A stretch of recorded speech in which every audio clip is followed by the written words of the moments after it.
नमस्कार दोस्तों, स्वागत है आपका हमारे YouTube चैनल जीके ट्रैकर पे। देखिए फ्रेंड्स, आज के इस वीडियो में हम बात करेंगे जो हमारी एक सीरीज़ है उत्तराखंड विंसर ईयरबुक सीरीज़, जिसमें हम पूरी विंसर ईयरबुक के नोट्स यहाँ पे कवर कर रहे हैं। पेज दर पेज, हर पेज से जितने क्वेश्चन आपके बन सकते हैं इस बुक से, हम यहाँ पे उनको कवर करते हैं। ये हमारा इस सीरीज़ का 22वां पार्ट होगा। अगर आपने इसके प्रीवियस पार्ट्स को नहीं देखा है, आप उनको प्लेलिस्ट में जाके देख सकते हैं। प्लेलिस्ट में आपको इसमें करंट अफेयर के क्वेश्चन भी देखने को मिलेंगे, वन लाइनर देखने को मिलेंगे, एमसीक्यूज आपको देखने को मिल जाएंगे।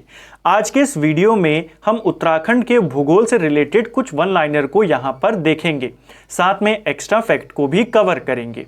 जो प्रीवियस पार्ट था हमारा विंसर का, उसमें हमने उत्तराखंड की हिस्ट्री से रिलेटेड क्वेश्चंस देखे थे। आज हम ज्योग्राफी से रिलेटेड क्वेश्चन देखेंगे और नेक्स्ट वाले पार्ट में जो 23rd पार्ट होगा हमारा इस सीरीज का, उसमें हम जो उत्तराखंड की साहित्य है, भाषा है, उनसे रिलेटेड बात करेंगे। और उसके बाद मॉक टेस्ट आपके यहाँ पे दिए गए हैं, उनको हम कवर करेंगे जो प्रीवियस ईयर के पेपर हैं।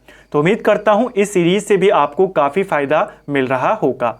तो चलिए दोस्तों, आज की क्लास को शुरू करते हैं। चलिए, आज का हमारा पहला प्रश्न है, उत्तराखंड में भाबर से पहले हिमालय की कौन सी श्रेणी पड़ती है।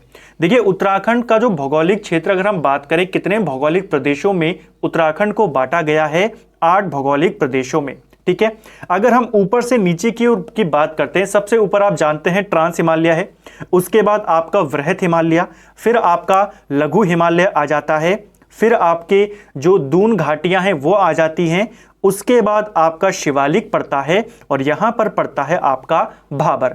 यही क्वेश्चन पूछा है कि भाबर से पहले हिमालय की कौन सी श्रेणी आती है, तो ये आती है शिवालिक श्रेणी। ये क्रम भी आपको याद करना है।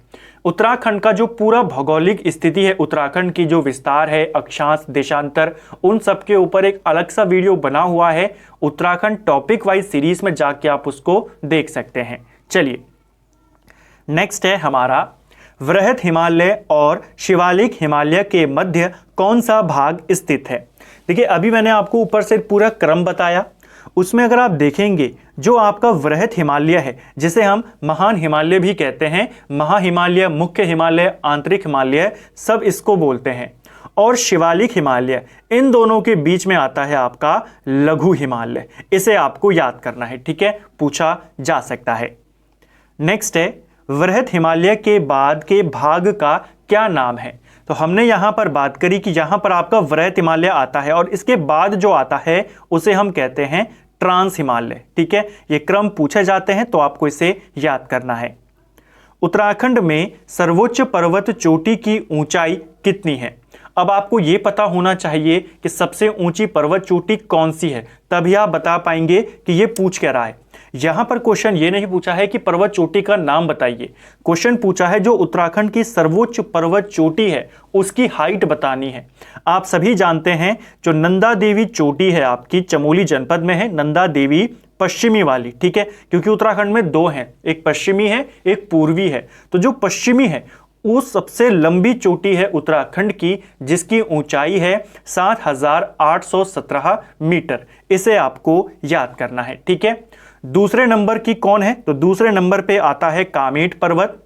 कामेट पर्वत की ऊंचाई की अगर हम बात करते हैं वो कितनी है, तो कामेट पर्वत आपके 7,756 मीटर ऊंचा है। ठीक है, तीसरे नंबर पे नंदा देवी पूर्वी आती है, जिसकी ऊंचाई 7,434 मीटर है। इन तीनों को आपको याद करना है, टॉप 3 ये पूछे जाते हैं।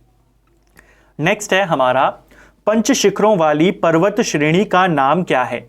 तो 5 शिखरों वाली, इसी का नाम है पंचाचूली। और पंचाचूली पेपर में पूछी गई थी, अभी तक 2 बार ये पेपर में आई है और दोनों बार पंचाचूली की हाइट आपसे पूछी गई थी। जो पंचाचूली पर्वत श्रेणी है, पर्वत शिखर है, ये आपका 6,904 मीटर ऊंचा है और आपके पिथौरागढ़ जिले में स्थित है। इसे आपको याद करना है।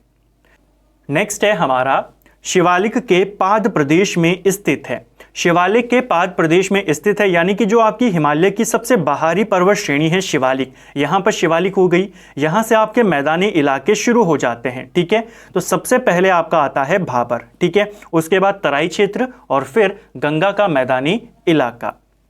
नेक्स्ट है, किस भौगोलिक प्रदेश में नदियों का जल भूमिगत हो जाता है? तो नदियों का जल भूमिगत हो जाता है भाबर क्षेत्र में, ठीक है। भाबर क्षेत्र कंकड़ पत्थर युक्त होता है, यहाँ पर यहाँ की जो भूमि होती है अनउपजाऊ होती है और यहाँ पर जो नदियों का जल होता है वो भूमिगत होकर बहने यहाँ से लग जाता है। तिपरा बमक ग्लेशियर किस जनपद में स्थित है?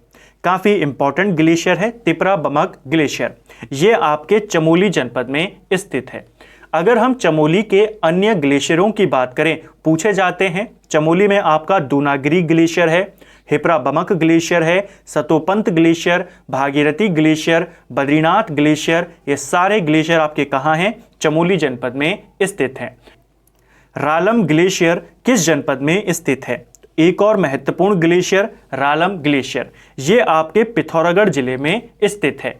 पिथौरागढ़ के अगर हम कुछ इंपॉर्टेंट ग्लेशियरों की बात करें तो क्वेश्चन बनता है आपसे, मिलम ग्लेशियर कहाँ पर है, ठीक है, काली ग्लेशियर कहाँ पर है, इसके अलावा नामिक ग्लेशियर कहाँ पर है, ठीक है, हीरामणि ग्लेशियर कहाँ पर है, इसके अलावा पिनौरा ग्लेशियर कहाँ पर है और रालम ग्लेशियर, ये सारे ग्लेशियर आपके पिथौरागढ़ जिले में पड़ते हैं, ठीक है। एक और ग्लेशियर है जो पिथौरागढ़ में है, पॉटिंग ग्लेशियर, ये भी आपके पिथौरागढ़ में है। अलकनंदा का उद्गम क्षेत्र कौन सा है? तो अलकनंदा नदी आप सभी जानते हैं चमोली से आती है, जो संतोपा ताल में या संतोपा जो ग्लेशियर है वहीं पर आपका संतोपा ताल है और वहीं से निकलती है अलकनंदा, ठीक है। बेदनी बुग्याल के निकट कौन सा ताल स्थित है? तो बेदनी बुग्याल के निकट आपका रूपकुंड स्थित है। इसी रूपकुंड को उत्तराखंड का रहस्यमय ताल भी बोलते हैं और इसी रूपकुंड को उत्तराखंड में कंकाली ताल के नाम से भी जाना जाता है, ठीक है। नेक्स्ट है हमारा, प्रसिद्ध देवरिया ताल किस जनपद में स्थित है? जो फेमस देवरिया ताल है ये आपके रुद्रप्रयाग में है, ऊखी मठ के नजदीक ये ताल आपके स्थित है, ठीक है। यहाँ पर आपका एक प्रसिद्ध मंदिर है तुंगनाथ मंदिर, तो तुंगनाथ के समीप है आपका देवरिया ताल, ठीक है। नेक्स्ट है, पिथौरागढ़ तिब्बत यात्रा मार्ग में प्रसिद्ध दर्रा कौन सा है? जो पिथौरागढ़ तिब्बत की अगर हम बात करते हैं, इनको आपस में जोड़ने वाले बहुत सारे दर्रे हैं, लेकिन जो सबसे इंपॉर्टेंट है वो है आपका लिपुलेख दर्रा। ये क्वेश्चन पेपर में पूछा गया है। लिपुलेख दर्रा कहाँ है? पिथौरागढ़ में है। पिथौरागढ़ और तिब्बत को ये आपस में जोड़ता है। छिरबिटिया या डुंगरीला किस दर्रे का नाम है? तो जो आपका माणा दर्रा है चमोली में, इसे ही छिरबिटिया दर्रा या डुंगरीला दर्रा भी बोला जाता है। भूकंपीय लहरों का ज्ञान किसके द्वारा ज्ञात किया जाता है? जो भूकंप आता है, भूकंप की जो वेव्स होती हैं, तरंगे होती हैं, उनको मापने में सिस्मोग्राफ का इस्तेमाल किया जाता है। और तीव्रता मापने की अगर बात करेंगे भूकंप की, तो उसको मापने के लिए रिएक्टर स्केल का इस्तेमाल करते हैं, ठीक है। नेक्स्ट है हमारा, रामगंगा प्रवाह प्रणाली में कौसानी के निकट से उद्गमित होने वाली कौन सी नदी है? तो रामगंगा जो आपका नदी तंत्र है उसकी नदी है और कौसानी के नज़दीक से निकलती है, तो ये नदी कौन सी हो जाएगी? ये नदी हो जाएगी कोसी नदी। कोसी नदी की बात करें तो कौसानी के निकट धार पानीधार नामक जगह से ये आती है। जो रामगंगा नदी है, खासतौर पर पश्चिमी रामगंगा, उसके बिल्कुल पैरेलल में ये बहती है, समांतर में बहती है और अल्मोड़ा, नैनीताल, उधम सिंह नगर से बहते बहते ये फिर राज्य से बाहर चली जाती है। उत्तराखंड में अगर हम कोसी की लंबाई की बात करें तो इसकी लंबाई 168 किलोमीटर है, ठीक है। जो उधम सिंह नगर में आपका सुल्तानपुर आता है, वहां से ये राज्य से बाहर चली जाती है और फिर उत्तर प्रदेश में जाकर रामगंगा नदी से आपकी संगम कर लेती है, ठीक है, कोसी नदी। तो इसे आपको याद करना है। रामगंगा की अगर हम बात करते हैं, पश्चिमी रामगंगा, ये आपकी दूधातोली श्रृंखला से आती है, ठीक है। और ये नदी उत्तराखंड में 155 किलोमीटर बहती है। कालागढ़ जो पौड़ी में है, जहां पर कालागढ़ बांध भी है, वो पश्चिमी रामगंगा पर ही है, वहां से ये बाहर चली जाती है। तो इसकी लंबाई 155 है, कोसी की लंबाई 168 है, ठीक है। उत्तराखंड में किस नदी का प्रवाह पथ सबसे अधिक लंबा है, यानी कि सबसे लंबी नदी कौन सी है उत्तराखंड की? राइट आंसर है काली नदी। जो काली नदी है इसकी कुल लंबाई की अगर हम बात करते हैं उत्तराखंड में तो ये 252 किलोमीटर लंबी नदी है। कहां से आती है? तो पिथौरागढ़ के कालापानी नामक स्थान से यह आती है और चंपावत के टनकपुर तक ये जाती है। टनकपुर से फिर ये शारदा के नाम से नेपाल में प्रवेश कर जाती है। उत्तराखंड में काली की लंबाई हमने देखी 252 किलोमीटर। अगर हम कुछ इंपॉर्टेंट नदियां हैं उनकी हाइट आपसे, उनकी लंबाई आपसे पूछी जाती है तो उनको यहां पर डिस्कस कर लेते हैं। जैसे आप यहां पर देख सकते हैं अगला क्वेश्चन में भागीरथी नदी का प्रवाह पथ बताना है 205 किलोमीटर। इसी प्रकार अगर आपसे पूछा जाए टोंस नदी की लंबाई बताइए तो टोंस नदी की लंबाई है 148 किलोमीटर। यमुना नदी की अगर हम बात करते हैं तो यमुना नदी की जो लंबाई है उत्तराखंड में ये 136 किलोमीटर है। भिलंगना की अगर हम बात करते हैं, भिलंगना नदी, इसकी लंबाई उत्तराखंड में 110 किलोमीटर है। अलकनंदा की बात करते हैं, अलकनंदा की लंबाई 195 किलोमीटर है। भागीरथी की हमने देख ली 205, ठीक है। ये दोनों नदियां देवप्रयाग में मिलती हैं और वहां से फिर गंगा के नाम से बहती हैं। गंगा की लंबाई कितनी है? गंगा की लंबाई है 96 किलोमीटर। पश्चिमी रामगंगा की हमने ऊपर देखी 155, कोसी की देखी 168, पूर्वी रामगंगा 108, सरयू नदी 146। इनको आपको याद करना है, ठीक है। और एक और है पिंडर नदी, इसकी लंबाई 105, ठीक है। नेक्स्ट है हमारा उत्तराखंड में गंगा नदी कहां से कहां तक प्रवाहित होती है? तो गंगा कहां पर आके बनती है? देवप्रयाग में बनती है। जब एक तरफ से अलकनंदा और दूसरी तरफ से भागीरथी आती है, दोनों का संगम होता है देवप्रयाग में और उसके बाद जो नदी निकलती है उसी को बोला जाता है गंगा। देवप्रयाग से लेकर हरिद्वार तक इसकी लंबाई 96 किलोमीटर है, ठीक है। तो कहां तक बहती है? हरिद्वार। उसके बाद ये मैदानों में प्रवेश कर जाती है, राज्य से बाहर निकल जाती है। उत्तराखंड में सर्वाधिक वर्षा वाला क्षेत्र कौन सा है? तो देखिए उत्तराखंड में सर्वाधिक वर्षा वाला अगर हम भौगोलिक क्षेत्र की बात करें तो यह है आपका शिवालिक क्षेत्र, ठीक है। शिवालिक क्षेत्र को बाही हिमालय के नाम से भी जाना जाता है क्योंकि यह हिमालय की सबसे बाहरी पर्वत श्रेणी है। जैसे महान हिमालय है वो सबसे अंदर है, उसके ऊपर ट्रांस हिमालय है। तो जो आपका महान हिमालय है उसे आंतरिक हिमालय बोला जाता है क्योंकि वो सबसे अंदर वाला है, ये सबसे बाहर वाला है, इसीलिए इसे बाही हिमालय बोला जाता है। इसे हिमालय का पाद भी बोला जाता है, इसे भी आपको याद करना है। जो शिवालिक है ये हिमालय का सबसे नवीन भाग है। आपसे पूछा जाता है हिमालय का सबसे नवीन भाग कौन सा है, नवीन पर्वत श्रेणी कौन सी है, तो वो है शिवालिक। अब क्योंकि ये सबसे नई है, सबसे नवीन है, इसीलिए शिवालिक में हमें जीवाश्म देखने को मिलते हैं, ठीक है। इसे भी आपको याद करना है, पूछा जाता है। नेक्स्ट है उत्तराखंड में उपोष्ण जलवायु किस क्षेत्र में पाई जाती है? तो उत्तराखंड के अंदर उपोष्ण जलवायु आपके भाबर तराई क्षेत्र में पाई जाती है। नेक्स्ट है हमारा उत्तराखंड में कुल भौगोलिक क्षेत्र में कितने हिस्से में वनों का विस्तार है? तो कितने हिस्से में उत्तराखंड में वनों का विस्तार है? राइट आंसर है 71.5% यहां पर है, ठीक है। 71.05% वन है, ठीक है। अगर हम उत्तराखंड के टोटल क्षेत्रफल की बात करें, आप सभी जानते हैं पेपर में भी ये क्वेश्चन बनता है, 53,483 वर्ग किलोमीटर उत्तराखंड का क्षेत्रफल है। इसका अगर आप लगभग 70% निकालें या 71%, ये 38,000 किलोमीटर आपका बैठता है। तो 38,000 वर्ग किलोमीटर में उत्तराखंड में वन है, ये आपके सरकारी कागजों में है, ठीक है। ऐसी जगह है जिनको सरकार ने वन घोषित कर दिया है। अगर हम टोटल जो वन रिपोर्ट आई है उसके अनुसार बात करें तो ये परसेंटेज 71% की जगह पर कितना है? लगभग आपका 45-46% के ये करीब है। तो इसको आपको याद करना है कितना विस्तार है। अगर हम बात करें जिनको सरकार वन घोषित कर चुकी है तो वो 71 है। वन रिपोर्ट के आधार पर पूछेगा तो ये आपका 45-46 के करीब होता है, ठीक है। चलिए नेक्स्ट है उत्तराखंड के पर्वतीय क्षेत्रों की वह भूमि जो जंगलों के निकट होती है क्या कहलाती है? तो जंगलों के निकट की भूमि को इजरान या कंटील भूमि बोला जाता है। उत्तराखंड की किस वृक्ष प्रजाति को हरा सोना बोला जाता है? तो तो उत्तराखंड में किस वृक्ष को हरा सोना ये बोला जाता है? सही आंसर है बांज वृक्ष को। ठीक है, बांज वृक्ष को शिव की जटा भी बोलते हैं, उत्तराखंड का वरदान भी बोलते हैं, उत्तराखंड का हरा सोना भी इसको बोला जाता है। जो बांज वृक्ष है यह एक शीतोष्ण कटिबंधीय वृक्ष है। इसकी उत्तराखंड के अंदर अगर हम प्रजातियों की बात करें तो 5 प्रजातियां इसकी पाई जाती हैं। पूरी दुनिया में बात करें तो बांज की 40 प्रजातियां पाई जाती हैं। इसे भी आपको याद करना है। बांज का अगर हम वनस्पतिक नाम की बात करें तो इसका वनस्पतिक नाम होता है क्वार्कस ल्यूकोटाइकोफेरा। इसे भी ध्यान रखेंगे। और एक आंदोलन चला था बांज वृक्ष के कटान के विरुद्ध, उस आंदोलन का नाम था डुंगी पैंतोली आंदोलन। ये चमोली में चला था। क्वेश्चन बनता है कि चमोली में चला डुंगी पैंतोली आंदोलन किससे संबंधित था? तो बांज वृक्ष के कटान के विरुद्ध था। ठीक है, चलिए। उत्तराखंड में प्राकृतिक जड़ी बूटियां किस भौगोलिक क्षेत्र में पाई जाती हैं? तो ज्यादातर ये आपके जो अल्पाइन घास के मैदान हैं, जिन्हें बुग्याल के नाम से जाना जाता है, बड़े बड़े घास के मैदान, यहां पर पाई जाती है। कत्था किस वृक्ष से प्राप्त किया जाता है? तो कत्था हम खैर वृक्ष से प्राप्त करते हैं। ठीक है, इसे भी पेपर में पूछा गया है।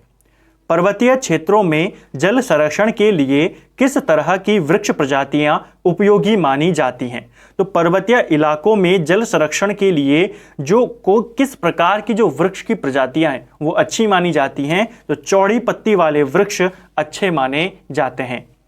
सघन वनावरण से मौसम पर क्या अनुकूल प्रभाव पड़ता है? तो जिन क्षेत्रों में सघन वनावरण देखने को मिलता है वहां पर अच्छी वर्षा भी हमें देखने को मिलती है। लघु हिमालयी क्षेत्र में प्रायः किस तरह की मृदा पाई जाती है? तो लघु हिमालयी क्षेत्र में आपकी उप पर्वतीय मृदा पाई जाती है। उत्तराखंड में सबसे अधिक उपजाऊ मृदा किस क्षेत्र में पाई जाती है? तो राज्य के अंदर सबसे उपजाऊ मिट्टी की अगर हम बात करते हैं तो यह तराई क्षेत्र में पाई जाती है। ठीक है, नेक्स्ट है पर्वतीय क्षेत्र की परंपरागत भूमि वर्गीकरण के प्रकार क्या हैं? तो कितने वर्गों में बांटा जाता है अगर हम परंपरागत तरीके से देखें? कंटील भूमि, उपराऊ भूमि और तलाऊ भूमि। पर्वतीय छिछली मृदा कहाँ पाई जाती है? तो जो हिमाच्छादित वाले क्षेत्र होते हैं वहां पर आपकी पर्वतीय छिछली मृदा पाई जाती है। ठीक है, नेक्स्ट है हमारा प्राकृतिक कारकों से मृदा के ह्रास होने की प्रक्रिया क्या कहलाती है? तो अगर हम बात करें प्रकृति के कारणों से अगर मृदा का ह्रास होता है वहां पर तो उसे भू अपरदन, जिसे हम सॉइल इरोजन कहते हैं, बोला जाता है। ठीक है, पर्वतीय क्षेत्र में सर्वाधिक उपजाऊ मृदा कहाँ पाई जाती है? तो नदी घाटियों में पाई जाती है। उत्तराखंड में सर्वाधिक खनिज भंडार कौन सा है? तो सबसे ज्यादा मात्रा में जो पाया जाता है उत्तराखंड में चूना पत्थर। ठीक है, नेक्स्ट है नदी घाटियों की भूमि से रेता बजरी निकालने की प्रक्रिया क्या कहलाती है? तो इसको बोला जाता है चुगान। ठीक है, उत्तराखंड में खनन नीति की घोषणा कब की गई थी? तो राज्य के अंदर खनन नीति की घोषणा 4 अप्रैल 2001 में की गई थी। इसको आपको डेट सहित याद करना है, पेपर में पूछा जाता है। ठीक है, उत्तराखंड में सर्वाधिक जनसंख्या वाला जनपद कौन सा है? तो सबसे ज्यादा जनसंख्या आपके हरिद्वार जनपद में होती है। ठीक है, उत्तराखंड में सबसे कम जनसंख्या की बात करें तो ये आपका रुद्रप्रयाग है। ठीक है, सबसे छोटा जिला हमारा चंपावत है, लेकिन सबसे कम जनसंख्या पूछेगा वो रुद्रप्रयाग में है। ठीक है, उत्तराखंड में प्रथम औद्योगिक नीति की घोषणा कब की गई थी? तो जो पहली औद्योगिक नीति है इसकी घोषणा 8 जुलाई 2001 में की गई थी। ठीक है, और जो नई औद्योगिक नीति आई थी वो आपकी 2003 में आई थी। ठीक है, योग नगरी के नाम से उत्तराखंड का कौन सा नगर जाना जाता है? तो किसे जाना जाता है योग नगरी के नाम से? राइट आंसर है ऋषिकेश को जाना जाता है। पाताल भुवनेश्वर की गुफा किस जनपद में स्थित है? बहुत बार ये क्वेश्चन आया है। पाताल भुवनेश्वर गुफा आपके पिथौरागढ़ जिले में स्थित है। और पाताल रुद्रवेश्वर गुफा पूछेगा तो वो आपके चंपावत में है। ठीक है, माणा का पुरातन नाम क्या है? तो ये क्वेश्चन भी पेपर में पूछा गया है। माणा का पुरातन नाम है मणिभद्रपुरी। हरिद्वार का पुरातन नाम क्या है? तो हरिद्वार का प्राचीन नाम है मायापुरी। मंदिरों का शहर नाम से उत्तराखंड का कौन सा नगर जाना जाता है? तो किसे जाना जाता है मंदिरों के शहर के नाम से? सही आंसर है द्वारा हाट को। ठीक है। मालिनी नदी के किनारे कौन सा ऐतिहासिक पर्यटन स्थल है? तो मालिनी नदी आप सभी जानते हैं कोटद्वार के नजदीक से बहती है। कोटद्वार जो है वो खो नदी के तट पर है, लेकिन कोटद्वार के नजदीक ही है आपका कर्ण आश्रम और वहीं पर उसी के तट पर है आपकी मालिनी नदी। ये क्वेश्चन पेपर में बहुत बार बना है कि कर्ण आश्रम किस नदी के तट पर है? मालिनी नदी। और कोटद्वार के निकट है, लेकिन कोटद्वार खो नदी के तट पर है। ठीक है। प्रसिद्ध शिकारी जिम कॉर्बेट की निजी वस्तुओं का संग्रहालय कहां स्थित है? तो जिम कॉर्बेट से जुड़ा जो संग्रहालय है वो आपके कालाडूंगी में स्थित है। साक्षरता की दृष्टि से उत्तराखंड का कौन सा जनपद अंतिम पायदान पर है? तो अगर हम लिटरेसी रेट की बात करें, साक्षरता दर की बात करें, नंबर 1 पे आप जानते हैं देहरादून आता है और नंबर 13 पर यानी अंतिम पायदान पर उधम सिंह नगर है। नेक्स्ट है हमारा उत्तराखंड में सबसे कम जनसंख्या घनत्व वाला जनपद कौन सा है? तो सबसे कम जनसंख्या घनत्व वाला जनपद है आपका उत्तरकाशी। कितना है यहाँ का जनसंख्या घनत्व? 41 यहाँ का जनसंख्या घनत्व है। ठीक है। सरस्वती, मंदाकिनी, पिंडर, नंदाकिनी किस नदी की सहायक नदियां हैं? तो ये सारी नदियां किसकी हैं? अलकनंदा की सहायक नदियां हैं। सरस्वती नदी अलकनंदा से केशव प्रयाग में मिलती है। मंदाकिनी नदी रुद्रप्रयाग में मिलती है। पिंडर नदी कर्णप्रयाग में मिलती है और नंदाकिनी नंदप्रयाग में मिलती है और उसके बाद भागीरथी देवप्रयाग में मिलती है। ठीक है। शिवालिक श्रेणियों के मध्य घाटी क्षेत्र के किस भौगोलिक नाम से जाना जाता है? तो शिवालिक श्रेणियों के मध्य में जो आपकी चौरस घाटियां पाई जाती हैं इन्हीं को दून के नाम से जाना जाता है। ठीक है। दून घाटी या द्वार क्षेत्र। नेक्स्ट है हरिपुरा जलाशय किस नदी पर बना हुआ है? देखिए हरिपुरा जलाशय जो है आपका ये उधम सिंह नगर में है। विंसर के अकॉर्डिंग ये आपके बोर नदी पर बना हुआ है, कहीं कहीं पर बाकरा नदी भी इसे दिया गया है। तो इसमें आपको दोनों याद करने होंगे। यहाँ पर विंसर में इसे बोर नदी पर बताया गया है। चलिए नेक्स्ट है खरही व खरारी पट्टी जो कि बागेश्वर में है, पुराने समय में किस उद्योग के लिए प्रसिद्ध थी? जो आपकी खरारी पट्टी है जिसे यहाँ पर खरही लिखा गया है ये आपके ताम्र उद्योग के लिए प्रसिद्ध थी। Naina Devi Himalaya bird conservation reserve कहाँ स्थित है? जो आपका Naina Devi Himalaya bird conservation reserve है ये आपके नैनीताल जिले में स्थित है। इसकी स्थापना की अगर हम बात करें 2015 में इसे स्थापित किया गया था। अगर हम उत्तराखंड के अंदर जो अदर कंजर्वेशन रिजर्व हैं जो आरक्षित क्षेत्र हैं उनकी बात करें तो टोटल इनकी संख्या 4 है। पहला आपका आसन वेटलैंड संरक्षण आरक्षित क्षेत्र है जो 2005 में बना। दूसरा झिलमिल आरक्षित क्षेत्र है जो आपका हरिद्वार में है, वो भी 2005 में बना। तीसरा आपका पवालगढ़ संरक्षण आरक्षित क्षेत्र है जो 2012 में बना, वो नैनीताल में है। और चौथा Naina Devi Himalayan bird conservation reserve जो 2015 में बना। यूनेस्को द्वारा किस नेशनल पार्क को विश्व धरोहर की सूची में शामिल किया गया है? तो ये है नंदा देवी नेशनल पार्क और साथ में फूलों की घाटी भी शामिल है। सोना नदी वन्यजीव विहार किस जनपद में स्थित है? तो सोना नदी वन्यजीव विहार ये आपके पौड़ी में है। इसकी स्थापना की अगर हम बात करें तो 1987 में इसे यहाँ पे स्थापित किया गया था। अगर हम उत्तराखंड के वन्यजीव विहारों की बात करें जो वाइल्ड लाइफ सेंचुरीज हैं उत्तराखंड में, सबसे पहले आती है गोविंद वन्यजीव विहार जो उत्तरकाशी में है, 1955 में बना। फिर आता है केदारनाथ वन्यजीव विहार जो 1972 में बना, चमोली रुद्रप्रयाग में फैला हुआ है। फिर आता है आपका आसकोट वन्यजीव विहार पिथौरागढ़ में है, 1986 में बना। फिर आता है विंसर वन्यजीव विहार 1988 में बना, अल्मोड़ा में है। मसूरी वन्यजीव विहार 1993 में बना, देहरादून में है। और फिर आता है नंदौर वन्यजीव विहार 2012 में बना, नैनीताल में है।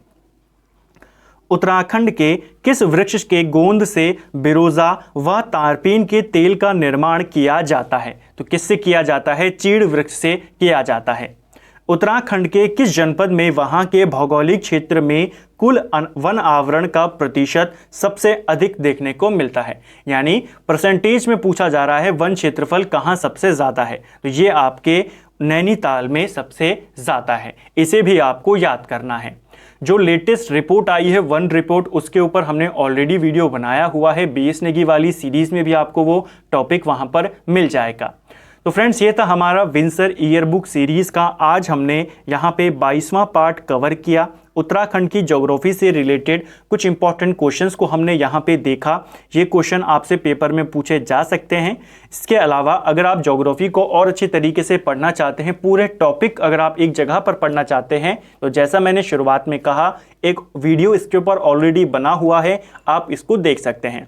और वन लाइनर के रूप में करना चाहते हैं, अगर आप उत्तराखंड का कोई भी टॉपिक वन लाइनर के रूप में पढ़ना चाहते हैं, तो BS Negi one liner series हमारी खत्म हो चुकी है। आप वहां पे जाके कोई भी टॉपिक, चाहे वो जनसंख्या वाला हो, आपका नदी तंत्र वाला हो, चाहे वो आपका परिवहन तंत्र हो, झील हो, ताल हो, गाढ़ हो, सब आप वहां पे वन लाइनर के रूप में पढ़ सकते हैं। चाहे हिस्ट्री हो, ज्योग्राफी हो, पॉलिटी हो, कुछ भी, ठीक है। तो आप उसको भी जाके देख सकते हैं। उम्मीद करता हूं आपको आज का वीडियो पसंद आया होगा। अगर आपको ये वीडियो पसंद आया है, वीडियो को लाइक करें। अगर आप चैनल पर पहली बार आए हैं, चैनल को सब्सक्राइब करें। वीडियो आपको कैसा लगा कमेंट बॉक्स में हमें ज़रूर बताएं। और साथ ही अगर आपने अभी तक चैनल को सब्सक्राइब नहीं किया है, तो सब्सक्राइब भी करना है और दोस्तों के साथ भी शेयर करना है। Thank you friends.